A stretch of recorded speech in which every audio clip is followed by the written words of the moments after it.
Soy Mariela Gal, dirijo el programa en español de la Feria del Libro de Miami del Miami College.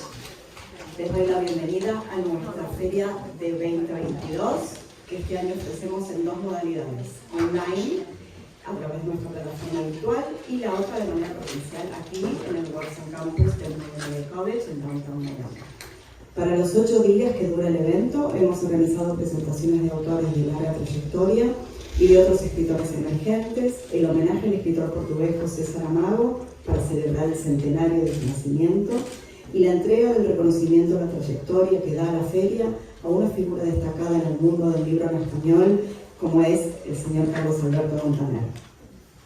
En esta sesión, el programa de autores iberoamericanos se complace en presentar al expresidente de Ecuador, Dr. Jamil Mahuad, que viene a presentar su libro Así dolarizamos el Ecuador, Memorias de un acierto histórico en América Latina, publicado por el sello Ariel de Planeta, obra en la que se hace un recuento de los hechos que llevaron a dolarizar la economía ecuatoriana y que se complementa con ensayos escritos por varios miembros del equipo de Mahuad. Brevemente les cuento que el Dr. Mahuad es escritor, abogado y político, fue ministro de Trabajo del 83 al 84, diputado del Congreso Nacional desde el 86 hasta el 88 y luego del 90 al 92, alcalde de Quito desde el 92 al 98 y presidente del Ecuador del 98 al 2000. Durante su mandato presidencial suscribió el Tratado de Paz definitivo con Perú, creó el Bono Solidario y declaró zona intangible a más de 1 millón de hectáreas de la zona del Parque Yasuní y de la Reserva de Puyalema, por lo que su gobierno recibió el premio Regalo a la Tierra del Fondo Mundial para la Naturaleza en 1999. Con Mahuad es un placer presentar a la periodista y actriz argentina Adriana Bianco. Antes de darle la palabra a nuestros invitados, les pedimos que pongan sus celulares en silencio, así nada nos interrumpe. Y ahora sí, los dejo con los panelistas. Muchas gracias. Siempre es una celebración cuando se edita un libro, cuando se publica un libro. Es un gran prestigio, es una gran celebración. Pero en el caso de las memorias es más que eso. Es un libro que marca un mito dentro de lo que podríamos llamar la política y la literatura. Y si nos ponemos a ver, bueno, desde tiempos inmemoriales los emperadores han querido fijar de alguna manera lo que han realizado a través de tablillas, a través de memorias, a través de libros, a través de estatuas. Y si nos colocamos en el mundo contemporáneo, esta relación de literatura y política lo vemos nada menos que en un premio Nobel, el premio Nobel de literatura que se le dio a Winston Churchill. Eso podría dar una importancia al tema de lo que está referido al género de las memorias. Y si involucramos a nuestra Latinoamérica, vemos que con el nacimiento de las naciones, con el nacimiento de la formación de nuestros países, casi todos los hombres del romanticismo del siglo XIX fueron en el fondo grandes humanistas. Fueron escritores, fueron guerreros, fueron militares, fueron jurisprudentes, fueron también gobernantes. Y en ese comienzo tenemos nada menos que las memorias, o mejor dicho, los discursos de Simón Bolívar, que marcan prácticamente la visión rectora de América. Unido a eso los textos de Antonio Nariño, de Francisco Miranda, y si vemos en la Argentina Mariano Moreno, vemos la imagen luego de Sarmiento, de Alberdi, de Mitre. En el norte lo tenemos a Porfirio Díaz, que dejó unas memorias bastante interesantes, y luego todo ese corpus que creó Benito Juárez. Y si nos vamos adelantando con las épocas, vemos nuevamente el testimonio de estos presidentes, de estos hombres de gobierno, a través de la figura de José Martí, ese gran poeta del modernismo, que vivió prácticamente en el exilio y que estuvo siempre pendiente en relación con la visión de América. Nuestra América, por ejemplo, de José Martí, es un libro revelador para muchas cosas de los conflictos de nuestro continente. Y si seguimos, vamos a ver un paradigma increíble. En República República Dominicana tenemos a dos presidentes que son profesores, Juan Bosch y luego a Balaguer, que escriben y que llevan prácticamente la línea de la política y de la literatura. Y esto acontece también, lo vemos en Venezuela con Rómulo Gallegos. Él fue nada menos que presidente y llevó paralelamente el mundo de la literatura con el mundo de la política. Y nos dejó no libros políticos, pero sí una novela que marcó todo un hito en la historia de la literatura hispanoamericana. Me refiero a Doña Bárbara, que es también una radiografía del caudillismo latinoamericano. Y si seguimos avanzando, ya prácticamente hay dos personalidades, una es Fidel Castro, que a través de la arenga que realizó contra los jueces, nos deja una marca de una suerte de memoria, que luego fue recopilado todo eso que él escribió cuando dijo La historia me absolverá, un libro también interesantísimo desde el punto de lo que podría ser la memoria histórica, literaria y política. Y unido a eso está también el general Perón, que en el momento en que deja la Argentina en la famosa nave paraguaya, ya en Paraguay comienza a concebir cómo explicar la situación del abandono de alguna manera de la Argentina. No llega ese libro, La fuerza es el derecho de las bestias, a hacer una memoria, pero es ya un embrión de estas memorias que van a ser fundamentales de ahora en adelante en la actualidad. Y me refiero nada menos que a dos personajes importantísimos.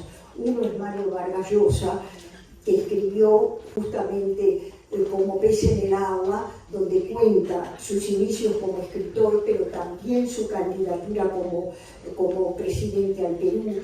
Y el otro, Sergio Ramírez, que trabajó codo a codo con Ortega en la lucha revolucionaria sandinista y que luego se decepcionó terriblemente. Ahora Sergio Ramírez vive en el exilio con ese manifiesto memorístico de esa historia de la revolución sandinista en Adiós muchachos.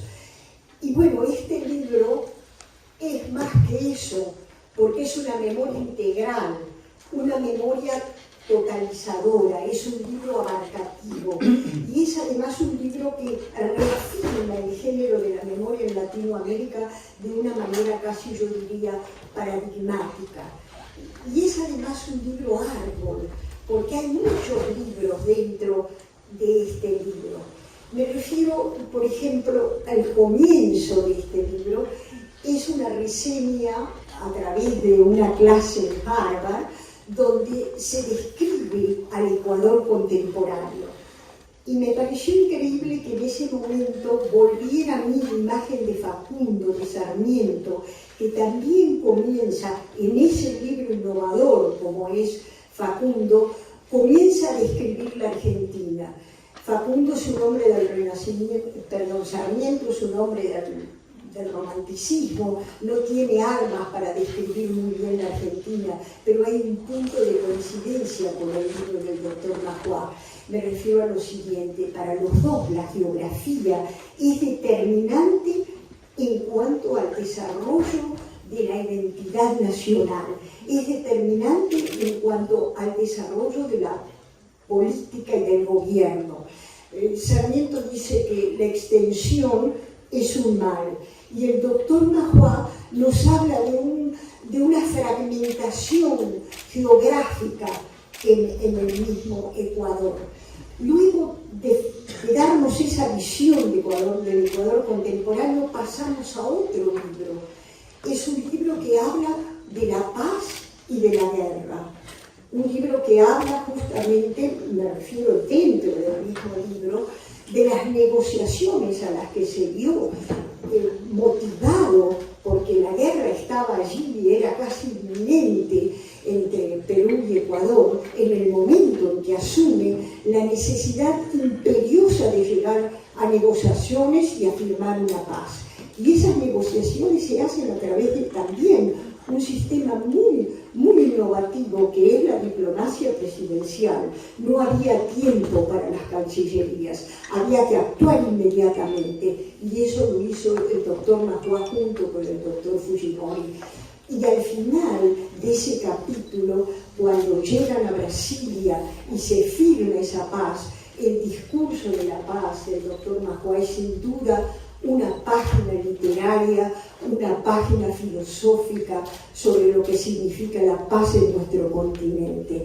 Y ya la segunda parte de este libro árbol al que yo me refiero, que son las memorias, la segunda parte está dedicada totalmente a un tratado económico, podríamos decir, pero no es un tratado frío, aislante, sino que es un tratado que nos permite ver desde adentro cómo se fue procesando la dolarización, cómo tuvieron que converger tantos elementos para que ese momento llegara y se pudiera hacer la conversión al dólar.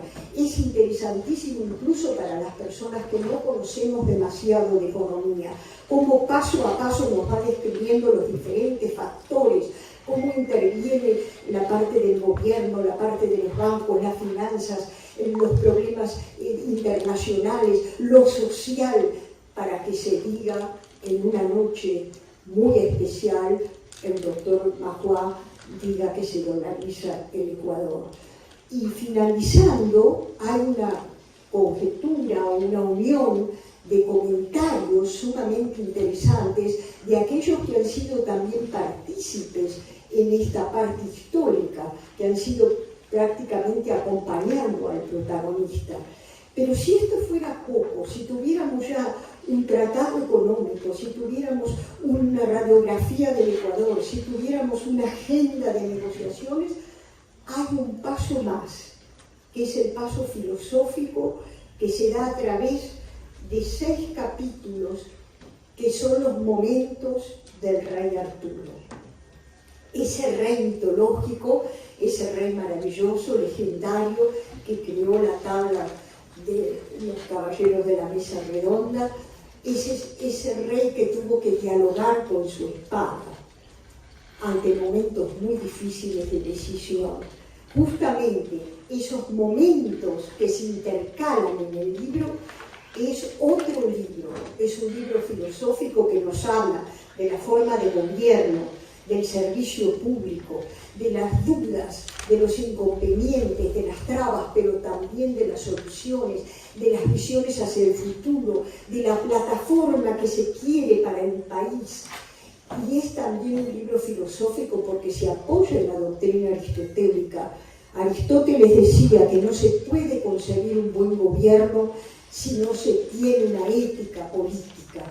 Y todo el libro es en el fondo un libro de decisiones, es un libro de toma de decisiones, de filosofía profunda sobre la ética política. Así que no me cabe otra cosa que agradecerle al doctor Magua que nos haya entregado este testimonio, este documento histórico a través de una estructura tan límpida, con una prosa que fluye a todos los latinoamericanos que de alguna manera vemos aún nuestra Latinoamérica en conflicto, en trabas y que no encuentra su futuro. Así que muchas gracias, doctor Magua, por esta maravillosa obra.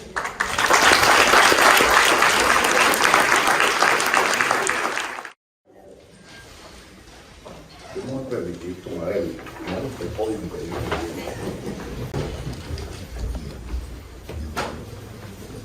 No me fue difícil aceptar el pedido del presidente Magua para dejar algún comentario en este momento. Sí me fue muy difícil, bastante complejo, abordar su obra, porque no era posible que pudiese poner de lado una experiencia que conocí y viví de manera inmediata en Venezuela. La década previa al gran derrumbe, al gran sismo histórico de 1999. Y a cada párrafo, a cada línea, a cada página que iba durando, En el fondo me era difícil discernir aquí sí entre el Ecuador y Venezuela. Así que he preferido, justamente, dado el desafío, escribir una oración a mi amigo Yamil Maguad, víctima de un éxito. Se cumplió conmigo el conocido dicho cristiano: si quieres jugar el papel de redentor, debes estar preparado para morir crucificado. Eso narra el expresidente Maguad aquí entre nosotros en el epílogo de su obra Así dolarizamos al Ecuador. Dejó un legado importante aún a costa de su último aliento como político. Escribe de él Vázquez Ortiz, periodista guayaquileño. Luego de cerrar la herida bicentenaria causada por las guerras limítrofes con el Perú, y habiendo asumido el poder en medio de una de ellas, logra el milagro de una paz perpetua, la paz del Cóndor, hasta un punto en el que, llevado en hombros por su pueblo, la crisis financiera y la congelación de los ahorros le condenan políticamente. Pero salva al mismo Ecuador y lo dolariza, asegurándole además la estabilidad económica que nunca había conocido. Más de 20 años vive en ostracismo y se hizo lapidario lo que le contara a su hija Paola en la limusina que le lleva hasta el Palacio Presidencial después de su toma de posesión. El coraje consiste en reunir el valor para cumplir con nuestra obligación moral, a una sabiendas de los costos que tendremos que pagar. Eso dice el presidente Maguad.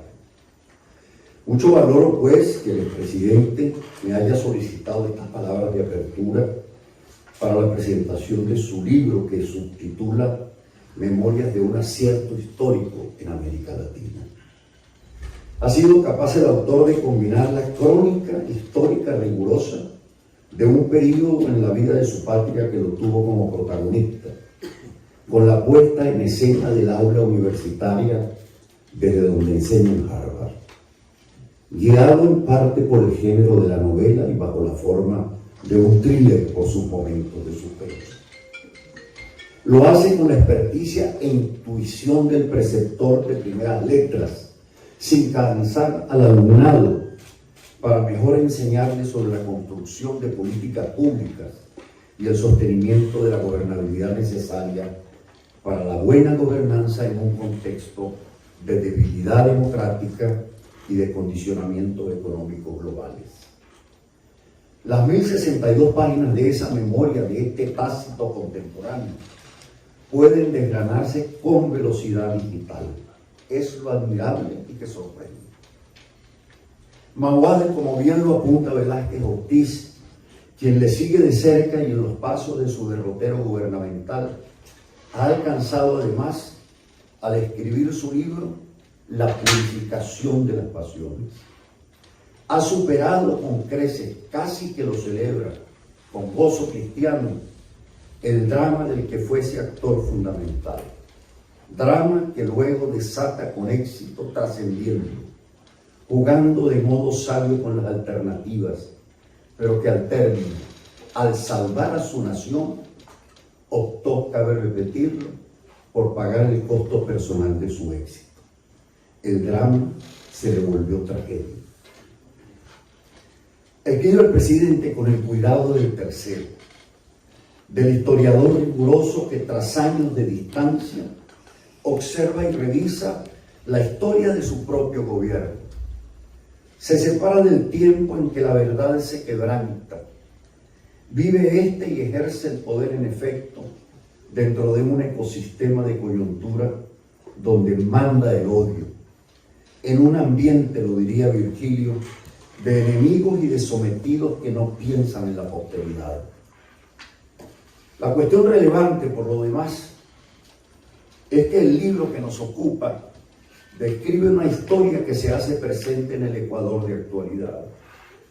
A la sazón muestra la contracara, debo decirlo sin ambajes, de la improvisación, del populismo iletrado, de la medianía intelectual característica de una buena parte de los gobiernos del siglo XXI en Occidente. Hijos estos del relativismo, tutelados por gobernantes narcisistas en naciones vueltas rompecabezas. Así lo analizamos el Ecuador en la narrativa de un corto gobierno que supo mirar el bosque y lo imagina, cuidando de no golpearse con los árboles patentes, como lo diría Ortega. Por lo que conocer ese tiempo del que se desprenden enseñanzas que trascienden en el tiempo y sirven y servirán a quienes aspiren a gobernar en América Latina, en el inédito ecosistema emergente y con elevado sentido de responsabilidad, hace de la obra por adición un manual acabado de ciencia política. Estaremos en presencia de otro antimaquiavelo en el caso de Mahuad, pues su libro lo escribe un hombre consciente de que como príncipe ha de enfrentar al príncipe para mejor servir a su pueblo. Eso le corresponderá descifrarlo al lector. Todos ven lo que parece ser, escribe el propio Maquiavelo. Y es que el ejercicio del poder, lo reseña el periodista Ortiz, obliga a los mandatarios a sujetarse al rigor de una agenda programada que los priva a veces de una conexión más espontánea con su pueblo. Pero Mahuad llega al poder luego de trillar con su pueblo como alcalde, desde la trinchera de la cotidianidad, a la que sí llega el calor de los sufrimientos que mal dibujan las estadísticas. La distancia que luego le pudo haber impuesto el Palacio de Carondelet no podía hacerle mella a pesar del denuesto de su vicepresidente, quien más tarde le sucede. Al cabo está persuadido de que no vemos al mundo como es, lo vemos como nosotros somos, dice el expresidente, copiando a Anaïs Nin. El gobierno de Mahuad abre sus alas en un escenario casi milenarista, de tránsito entre uno y otro siglo, de deconstrucción institucional, propio al quiebre epocal que desata la apertura de la puerta de Brandenburgo en Alemania, una vez como los alemanes del este pueden mirarse en los ojos cuando del oeste. Es la hora en la que emergen aquí y allá los fanatismos y fundamentalismos que se desparraman por el conjunto de Occidente. Los aceleran las revoluciones industriales, la digital y la de la inteligencia artificial, que coinciden con el agotamiento de la experiencia del socialismo real. Los ecuatorianos no podían ser ajenos. Es el exacto caldo de cultivo que asimismo recrea, lo he dicho, la tragedia venezolana, una vez como transita la década del sismo histórico entre 1989 y 1999. Abro comillas. Existe una división regional muy fuerte que hace difícil concertar objetivos nacionales. Cierro comillas, es lo que comenta Mahuad. Es la maldición, el llamado bloqueo del sistema político imperante que ha hecho endémica la inestabilidad y frustración que nos caracterizan a los ecuatorianos. Eso añade. Pero es la similar pulverización de voluntades que como resultado acusan los venezolanos una vez como se dé su última experiencia democrática de partidos en 1989. Crisis bancaria, limitaciones del crédito internacional, la violencia del fenómeno del Niño, la caída de los ingresos petroleros, tempestad en los mercados externos, amenaza de revoluciones intestinas o de guerras, y al final, en el Ecuador como en Venezuela, la congelación de los ahorros del pueblo, que llega como argumento de circunstancia y que usan los detractores de Mahuad para llevarlo ante la justicia, para culparle de males, consecuencia de rupturas históricas que las élites jamás quisieron entender, menos contribuir a resolver. Yamil hizo bien y tenía razón. y tarde se le reconoce. Él trabaja y decide en soledad al término de las consultas que hace todo gobernante democrático, pero en su caso, la soledad del poder se le agrava y lo atenaza. Era inevitable, casi un sino. La metáfora del Titanic, su dilemático rol de capitán de una nave que se hunde, la usa el autor para mejor explicarse ante sus alumnos, enseñándoles a lidiar con realidades y a jerarquizarlas, teniendo presentes al resto de los ciudadanos. Los de primera clase que ocupan los camarotes altos y a los que el agua inunda de último, una vez como lo abandonan se van y dejan sin salvavidas a los otros y sin combustible a los motores. El consenso de Washington, que arrastró a varias economías de la región para la época, lo recuerdo como si fuese el día de hoy, obviaba, lo dice y sugiere el profesor Mawad a su alumno, las reglas de juego en el mundo occidental en temas como ética, democracia, globalización, desarrollo económico. Él quiso respetarlas.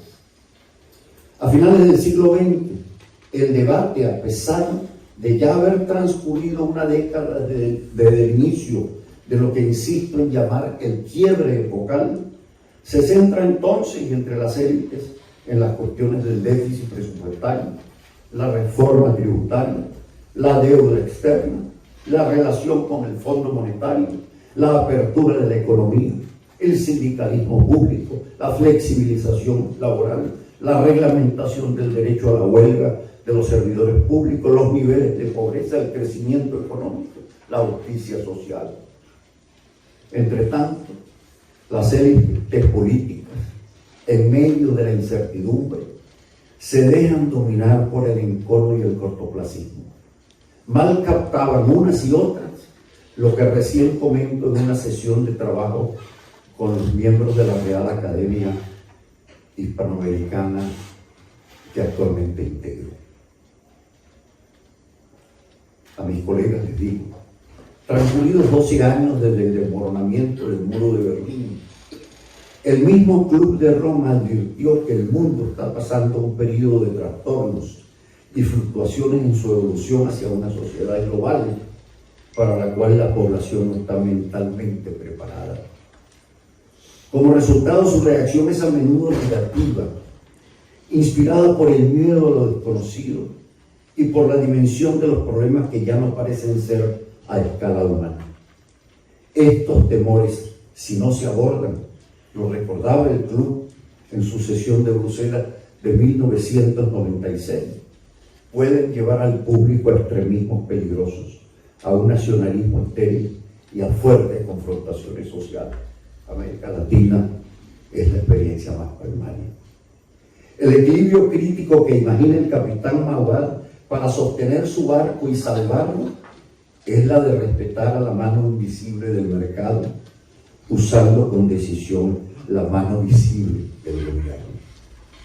Hubo de gobernar y hacerlo por adición en un marco de dispersión de la representatividad popular y una caída de los precios del petróleo desde $16 hasta $9. ¿Qué aprendió en carne propia y nos traslada ahora con su libro como experiencia Yamil Mawad? Advertir que se puede estar ciego ante ciertas realidades a pesar de que te rodeen. Distinguir los problemas lineales de los sistémicos. Ponerle rostro a las estadísticas y volver visibles los problemas. Discernir entre lo que es propio de cada país y lo que corresponde a lo universal. Intentar que la luz del sol, que es luz de la verdad, se nos presente directamente y no a través de un prisma. Usar la metáfora del barco para articular los problemas y discernir sobre prioridades y alternativas. En suma, como dice él, recordar que el que se quemó con leche mira a una vaca y llora. El acierto histórico que pregona la obra no es uno solo, sino que son varios. No es la mera dolarización. Todos los factores concurren e interactúan al efecto como la paz que alcanza el presidente Maguad con el Perú de Alberto Fujimori. Sin haberse alcanzado esta y en breve término, mientras los soldados de lado y lado se miraban a los ojos en el teatro de una nueva guerra, la misma dolarización y todo lo demás se hubiese fumado. La dolarización, no cabe duda, es la que al término apuntala de modo decisivo la esperanza de bienestar y de estabilidad económica de los ecuatorianos. Pero en virtud de la paz lograda, con todo lo que significaba desde el punto de vista histórico, cultural y particularmente identitario para los ecuatorianos, en un tiempo de inseguridades, de desconfianza colectiva y de incertidumbre, en Occidente eran realmente lo primordial. Concluyo mis palabras regalándole al amigo presidente Yamil Maguad un texto que mejor le calza y no tanto a quien ahora le presenta. Hace 3 décadas, en prólogo que escribe para mi libro de pedacerías El Nuevo Orden Mundial y las tendencias direccionales del presente, el intelectual y filósofo venezolano Luis Castro Leiva, hoy fallecido, decía que la política es un oficio práctico exigente, tanto que su ejercicio, se dice, estaría reñido con el pensamiento. Para muchos es difícil el poder pensar en principios políticos, en fines de la república, en el bien común, en cosas morales sustantivas, en medio de un programa de ajustes como el que vivimos. Es todavía más difícil hacerlo con sentido de perspectiva, desde el lugar mismo de las circunstancias donde se producen las decisiones de gobierno. Y continúa mi querido Luis en paz descanse. El político que se formula esas preguntas y osa dar esas respuestas, él lo apunta, pareciera encarnar para nosotros la viva estampa de un espíritu idealista y con ello irónicamente la imagen de un mal político. Y agrega, sin embargo, este apego a los hechos, que luce algo tan chato y tan poco memorable, puede hacer que el político se crea todopoderoso, que se crea un pequeño Dios adicto a la ilusión del poder y a la vanidad de su ejercicio cotidiano. En tal estado suele sobrevenir un poderoso vicio del conocimiento práctico, la errada decisión moral de tener al pensamiento por una transgresión de la práctica o, en el mejor de los casos, por considerar a aquel como una actividad externa, siempre postergable, alejada de la moralidad de las cosas y dispensable para la política del día a día. Es este el lugar común que, no sin una considerable dosis de robusta ingenuidad en los poderes de la razón, en la historia y en la política, este libro, Así dolarizamos al Ecuador, intenta poner en duda para bien de todos nosotros. Gracias, querido presidente, por este testimonio de amistad que es su libro, Así dolarizamos al Ecuador. Es amistad con su pueblo, pero también amistad para quienes tenemos la alegría de encontrar en su libro razones renovadas y suficientes para seguir esperanzados, anclados, eso sí, en el optimismo de la voluntad. Muchas gracias.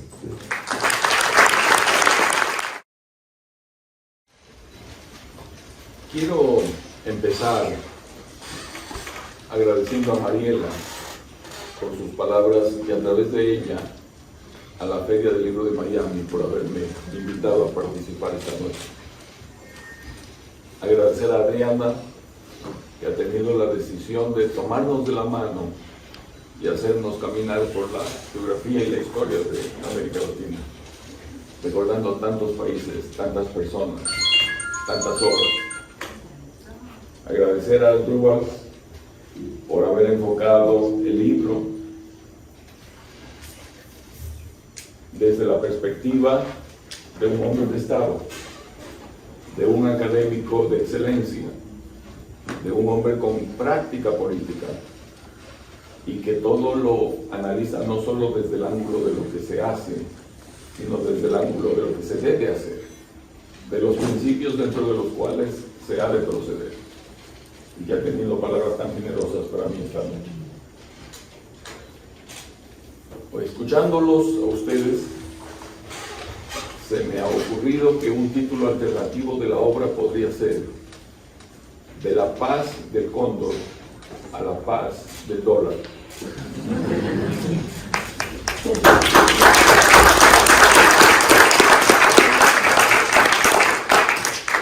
De eso trata este libro de William Murray, el autor del libro más vendido en la historia sobre negociación, Getting to Yes, traducido al español como "Sí, de acuerdo".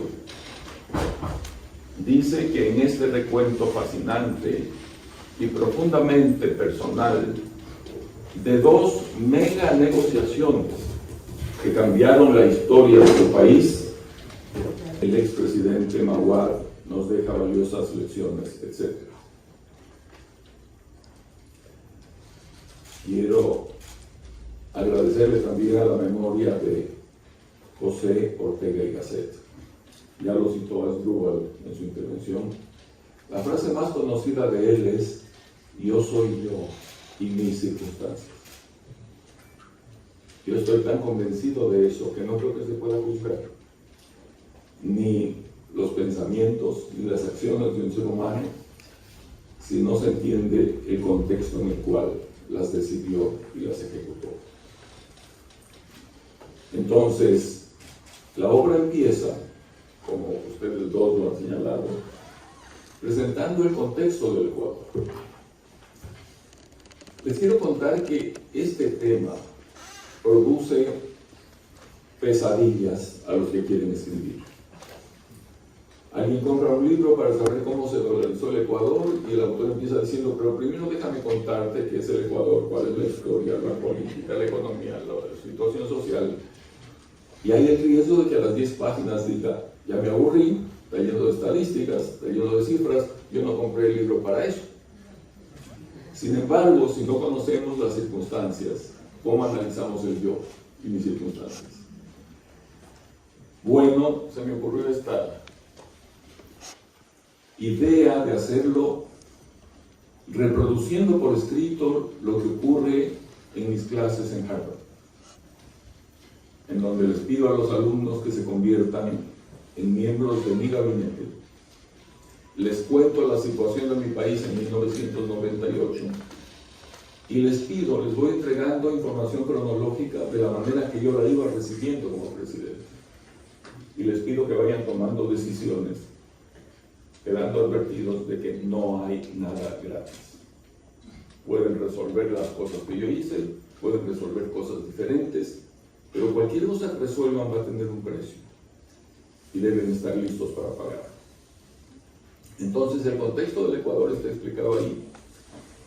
Y luego viene la versión de las personas que actuamos. Fue muy importante decidir presentar el libro como una memoria.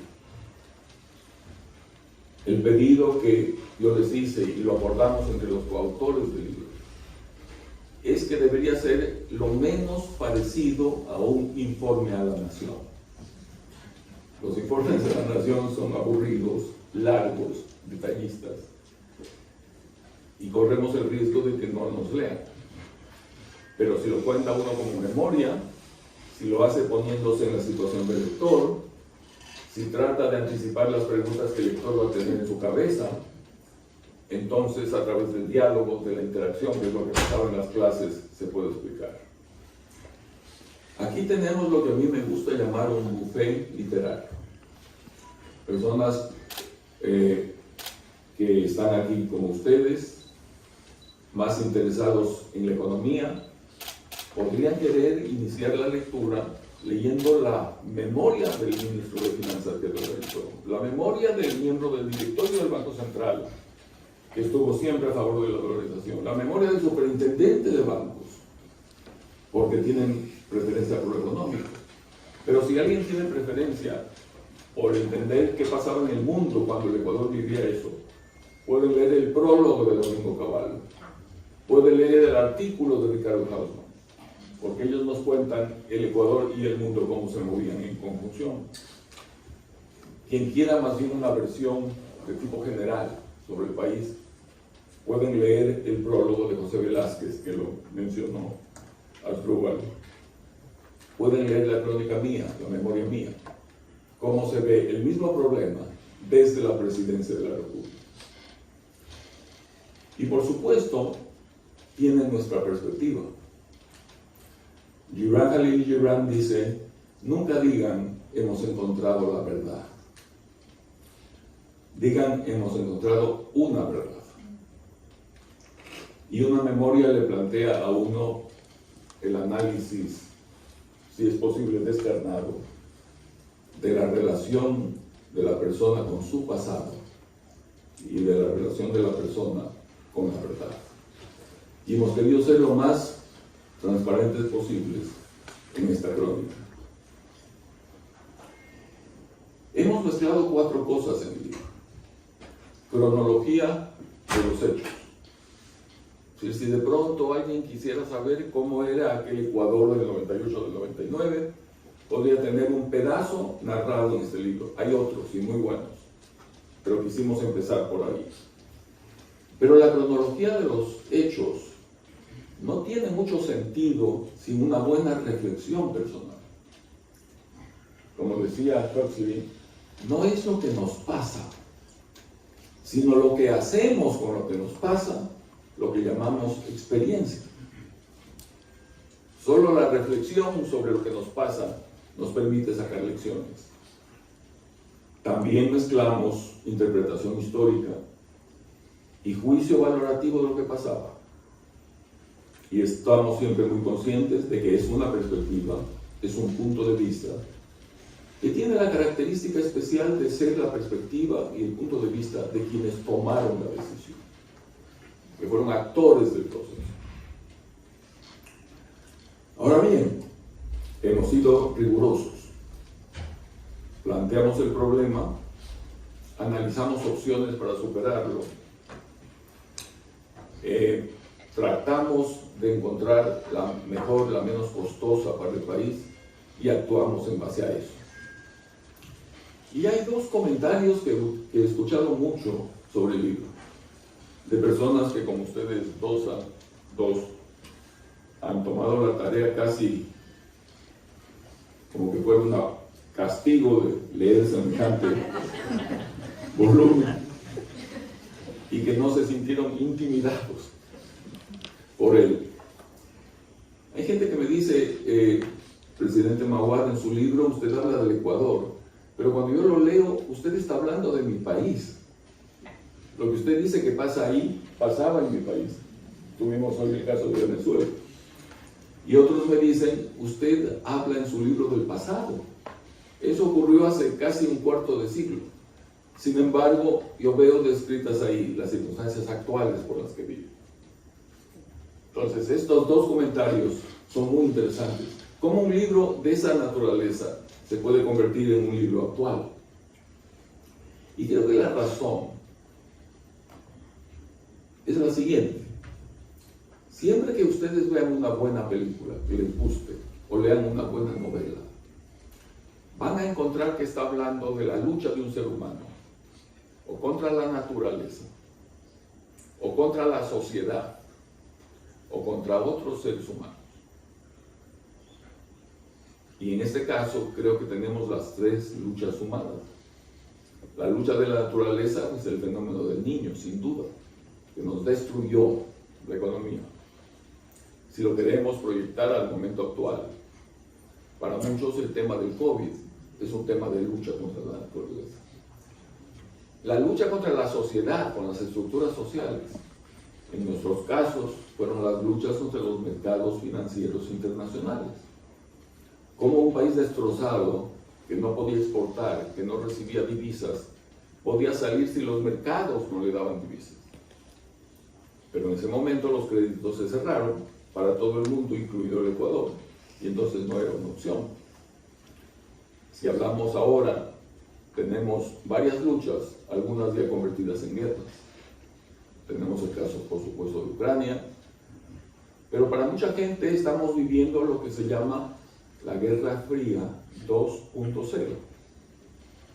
Ahí, en algún momento, podría convertirse en una lucha caliente, ya con armas, ya en serio, y quiera Dios que nunca llegue.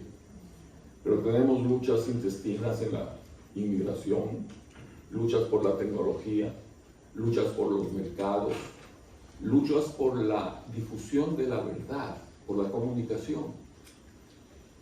Vivimos dentro de esas luchas todos los días. Y por último, luchas contra otros seres humanos. La polarización que vive el mundo ahora. Que cuando yo estaba ya de presidente decía, ¿por qué en el Ecuador nos acostumbramos tanto a dividirnos tanto? Cuando podríamos trabajar más en conjunto. Hoy eso que yo lo veía como una cosa muy mala de mi país, lo vemos en todas partes. Mi perspectiva es que nosotros vemos el mundo con gafas de colores. Unas son verdes, amarillas, rojas, azules. Pero tenemos la ilusión de que vemos al mundo como es. Pensamos que nosotros, cada uno de nosotros, ve al mundo como es. Otros son los que no lo ven como es porque usan gafas. Y para que las gafas sean presentables, les damos nombres importantes. A las gafas que usamos les llamamos religión, principios, convicciones, etc. Son maneras de ver la realidad que es única, que está ahí, pero que permite ser interpretada. Entonces las gafas llevan a las polarizaciones. Y lamentablemente en eso estamos atravesando ahora. ¿Qué es lo que nos puede corresponder hacer?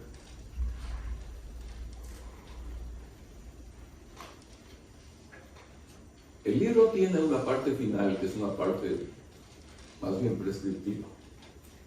Tenemos una lista, yo le he llamado el decálogo, tal vez ahora le cambiaría el título por la lista de chequeo de cómo se toman decisiones. A los presidentes en general nos gusta que nos digan que somos los comandantes en jefe de las Fuerzas Armadas. Pero es que también somos los decisores en jefe del país. Y tenemos que ser los comunicadores en jefe de nuestras decisiones.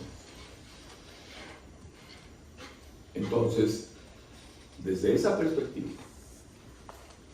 se aplica la famosa frase del presidente Truman. Él dijo, "The buck stops here". Es decir, cuando los problemas ya llegan a un punto, ya les corresponde solucionarlo al nivel más alto. En cualquier organización, y la presidencia de la República del país no es una organización diferente. El libro invita a soñar con audacia. Cito ahí a Robert Kennedy.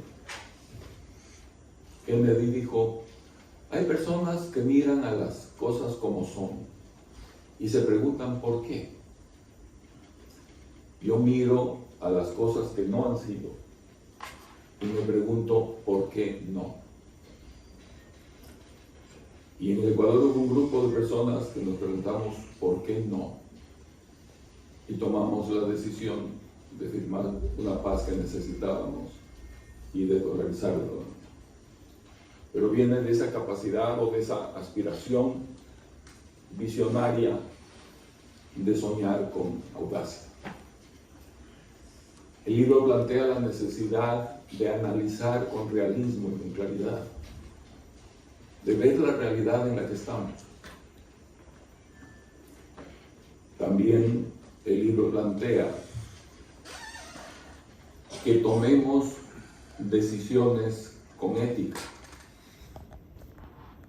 Si ustedes tienen integridad, nada más importa. Si ustedes no tienen integridad, nada más importa. Y de actuar con decisión, con valentía. Estamos en las goteras del Mundial de Qatar. Y había algunas alusiones en esta feria a la figura de Maradona, porque él también es un autor, también ha publicado creo que más de un libro. Y encontré una entrevista a Maradona donde él dice: cuando la pelota me la pasan a mí, yo defino, yo resuelvo. Es ahí cuando te haces líder, es ahí cuando te ganas el respeto. Ustedes nunca vieron a Maradona recibiendo la pelota y buscando a quién pasársela ahí rápido para librarse de la responsabilidad. Lo vieron recibir la pelota, saber que hay una meta y enrumbarse hacia allá, jugándose entero y tratando de superar todos los obstáculos. Porque ¿qué es un problema? Yo estoy aquí, la meta está allá y me separa una distancia. La distancia que me separa de donde estoy a donde quiero estar es el problema. Lo que me impide estar donde preferiría estar. Y ese problema suele ser un nudo. Ese nudo puede ser un nudo simple, de los que conocemos todos los días. Nudos que con mucha paciencia y con algo de habilidad se logran desatar. Pero también hay el famoso nudo gordiano, el nudo de la antigüedad griega, que dicen que fue hecho de tal manera que cada vez que alguien intentaba desatarlo, lo ataba más. Por definición, un nudo gordiano no puede desatarse. Y viene la famosa anécdota de Alejandro el Grande, Alejandro Magno, que visitó este pueblo, le explicaron la situación y en una forma muy práctica dijo: da lo mismo cortar que desatar. Lo importante es eliminar el nudo. Sacó su espada y de un tajo lo cortó. Eso es la dolarización. Cortar de un tajo un nudo que habíamos intentado desatar por décadas, con momentos de éxito. Yo no quisiera que esto se tome como un ataque frontal a todos quienes tuvieron funciones públicas. No, había gente muy preparada, muy íntegra. Algunas cosas que hicimos llegaron ya a producir beneficios, pero ya no daba más. Es el caso de mi amigo Dan, que fue donde su médico tenía un problema serio con su hígado, lo estaban manteniendo con pastillas, con dietas, etc. Y un día el médico le dijo: tu hígado no da más. Tu única salida es un trasplante de hígado. Y para eso se requiere un donante, un equipo de médicos especializados en esa parte de la medicina específica. Necesitamos que tú como paciente lo aceptes. Y necesitamos tener un equipo para hacer el seguimiento y garantizar el éxito. Y eso fue. A Dan lo operaron, tuvo una septicemia, tuvo 2 paros cardíacos. Los médicos estaban preparados porque sabían que eso podía venir. Y hoy, con un hígado nuevo, vive tranquilamente. Esa es la imagen que yo tengo en mi cabeza sobre la dolarización.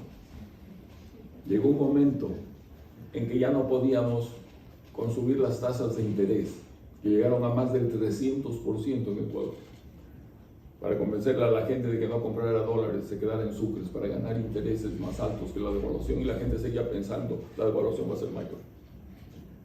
Con minis, hay 11 maneras, dice Jeffrey Frankel, de fijar la tasa de cambio de un país. En el un extremo, no tener moneda, digamos dolarización. En el otro extremo, la flotación, donde el Estado dice: el dólar se comportará como un pedazo de balsa en el mar, a donde lo lleven las olas, y yo no voy a intervenir. Y entre esos dos extremos hay macro devaluaciones, mini devaluaciones preanunciadas, no preanunciadas, la famosa banda cambiaria, modificando el piso, modificando el techo, modificando el strip de la banda, subastas de divisas. De los 11, nuestro país de Ecuador había usado 9. Y repito, en algunos momentos con éxito. Había 2 que no había intentado: la convertibilidad y la dolarización. Y ahí fue cuando dijimos: ¿por qué no? Y lo hicimos. Y ustedes saben los resultados, no voy a referirme a eso ahora. Entonces, soñar con audacia, definir los problemas con claridad, que es lo que me separa de la meta, definir con integridad, con ética, actuar con la valentía a la que se refiere Maradona y comunicar eso de la mejor manera posible. Eso es lo que nosotros quisimos hacer, y permítanme, ya para concluir,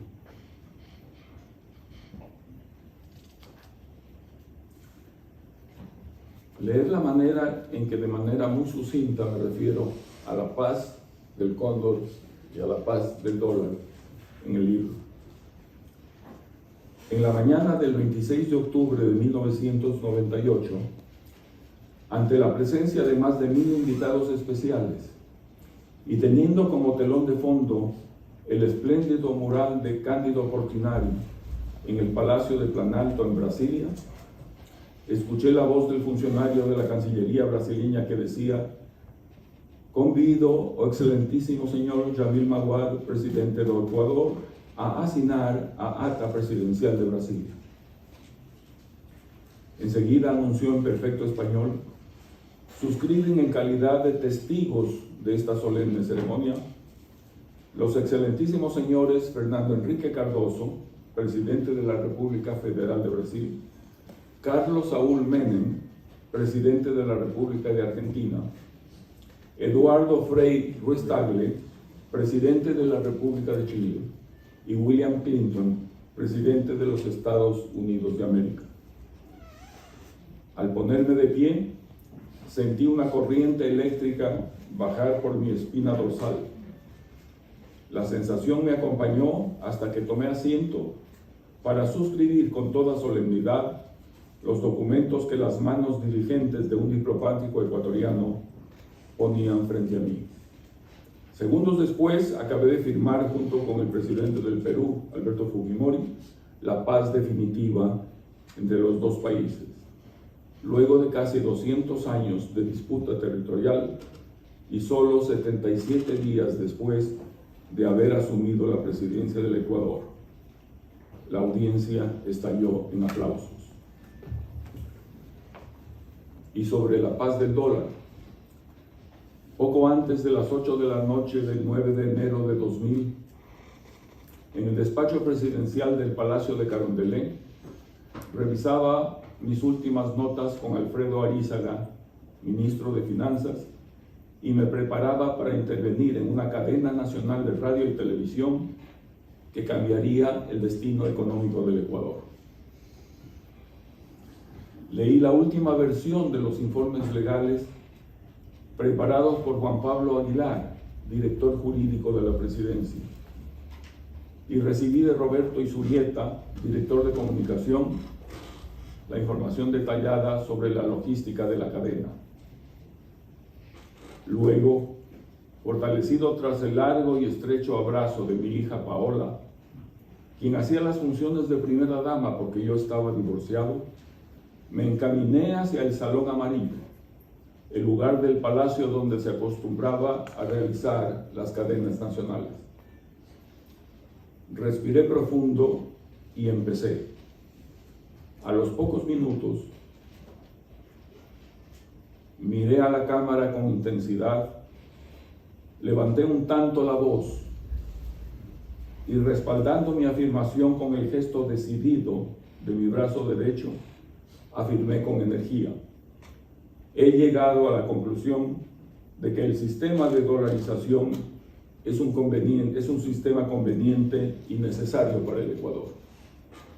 Acababa de hacer el más trascendental anuncio de política económica en el país desde la creación del Banco Central del Ecuador en 1927, es decir, en los últimos 72 años. En sus hogares, mis compatriotas acababan de escuchar lo que habría de convertirse en la decisión económica más importante que recuerde su memoria. Al día siguiente, 10 de enero, cumpliría 17 meses como presidente del Ecuador. El análisis profundo de la dolarización había empezado 5 meses antes. puntos suspensivos. Cierro repitiendo unos versos de Alberto Cortés. Qué suerte he tenido de nacer para tener acceso a la fortuna de ser río en lugar de ser laguna, de ser lluvia en lugar de ver llover.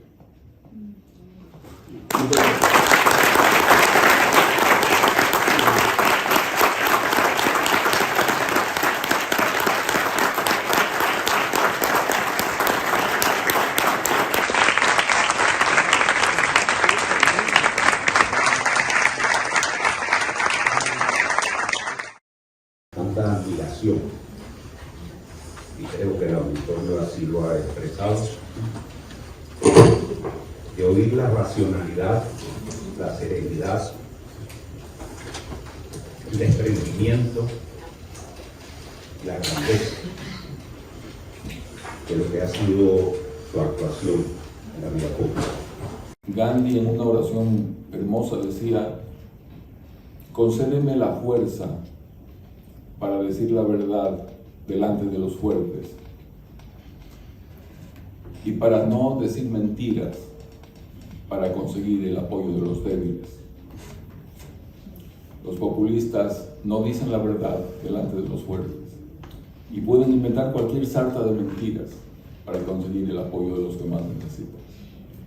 Esa es la fe del populismo y nos pasa en América Latina. Una respuesta muy cortita porque veo caras de tantos amigos que no he visto en tantos años, que lo que quiero es darle lo más pronto posible un buen abrazo. Así que yo creo que este rato lo que hay es una frustración tan alta que la gente vota contra el que está ahí. Si los gobiernos son de centro o de derecha, gana la izquierda. Si los gobiernos son de izquierda, puede ganar de otro lado. En todo el mundo. Vivimos en esta sociedad de ahora y no hay para qué ni criticarla, ni así es. Tratemos de conducirla lo mejor posible. Pero las reacciones en las redes son masivas, son inmediatas, son inevitables. Cada vez serán más como son ahora y irán incrementándose. Y la falta de satisfacción es lo más común. Durante mi presidencia, en el periodo del 97 al 2002, esto me gustaría que la gente lo tuviera más en cuenta. Fuimos 10 presidentes en América Latina que no pudimos terminar nuestros periodos. 10. Mi país hizo la contribución más grande, puso 3.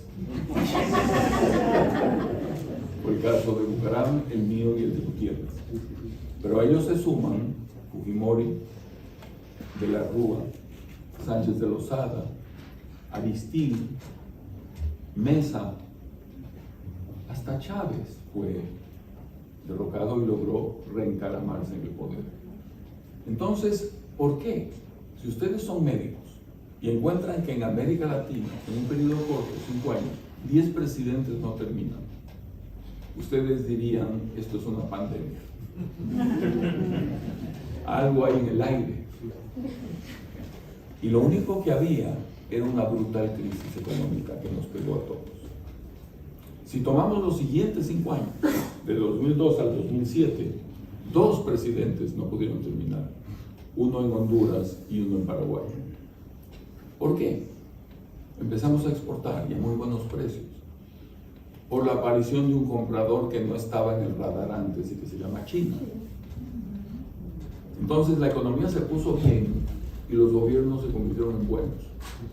De pronto empezó a caer otra vez la economía y empezaron a cambiar los signos. Entonces yo creo que va a haber más colores, van a cambiar más rápido y de cualquier tono a cualquier tono. Y en el fondo eso no es bueno, pero demuestra la insatisfacción de la gente, la poca paciencia, cada vez queremos reacciones más rápidas. Y cierro con otro ejemplo deportivo.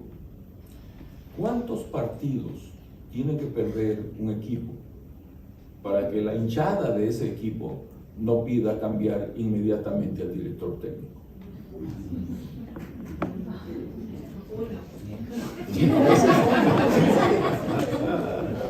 Sin embargo, nosotros pensamos, y creo que es un error nuestro, que en la política las cosas tienen que ser distintas.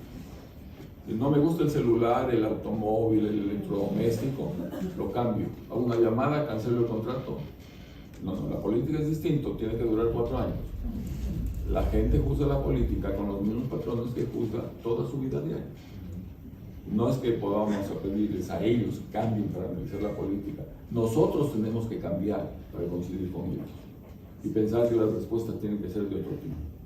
Hay una larga tarea y yo quisiera que tengamos la apertura mental para admitirla y dedicarnos a trabajar en eso. Y mil gracias por venir y estar con nosotros esta noche. Mil gracias.